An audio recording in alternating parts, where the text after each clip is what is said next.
I think the biggest takeaway this week is that the economic data points that we have got actually saw an acceleration in August/September from the kind of the lull that we saw in June and July. And so as a result, and then you look at like the ABI, if you look at the Philly Fed, you look at today's market PMI, those numbers are really solidifying the fact that our economy is humming and that earnings will continue to be good. Guys, in the back, do me a favor, please. Throw the XLI back up. I mean, does that look like a trade war chart to you? Well, okay, so from March until about early, maybe mid-August, some of these stocks fell 25%. Yeah. So they really got hammered on this fear, and they got very attractive across the board, right? And there's companies, if you talk to them, especially during conference season, a lot of them said really good things. And as I said, I bought FedEx because he actually had some really, really good things to say, and they have pricing power. So, Mario, you said you'd like to buy them cheaper.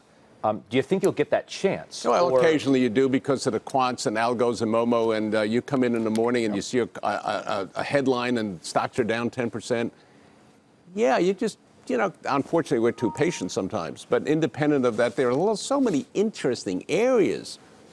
I'm going to read you some numbers. Ready? Okay, 2007. I'm surprised you have to read them. You don't have them memorized. I don't have like memorized. The United States on defense spent $660 billion, and 10 years later we spent $630. During that period, China spent $99 billion, going to $228, Russia $37 to $66. So we are finally putting money into an area that has been underspent and needs help. The same thing with infrastructure. So you pick stocks that benefit. We just had. So what are you buying? Lockheed and Northrop and No. I I got small cap. I'm buying a company called Aerojet General. Eileen Drake has come in. What's the ticker? You know it? AJRD, obviously. 75 million shares, 11 million from dilution, 86 million shares. The stock's 33. I'm buying it because you got about $8 of land values that they're selling in the old Sacramento, in the Sacramento area. But you got it basically. A ground-based strategic defense is going to come in and change Minuteman II. They got a lot of things going. She's done a fantastic job of running this company.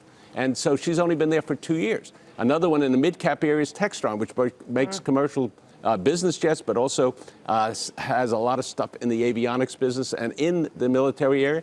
So, do I think these are expensive? Sure, they can go up or down on days like today with quants doing strange things and changing what you talked already about the GICs and the indexes.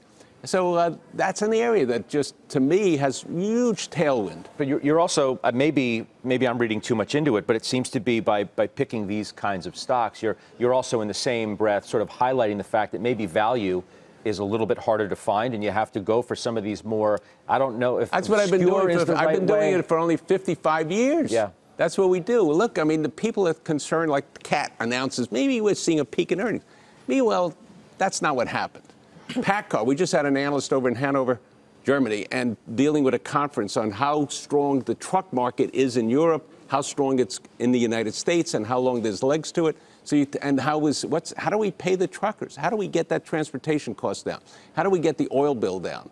You got a guy jawboning the Saudis and saying, hey, pump more and help the infrastructure in the United States. So there's a lot of things going on all the time, which is terrific. That's what we get paid to do.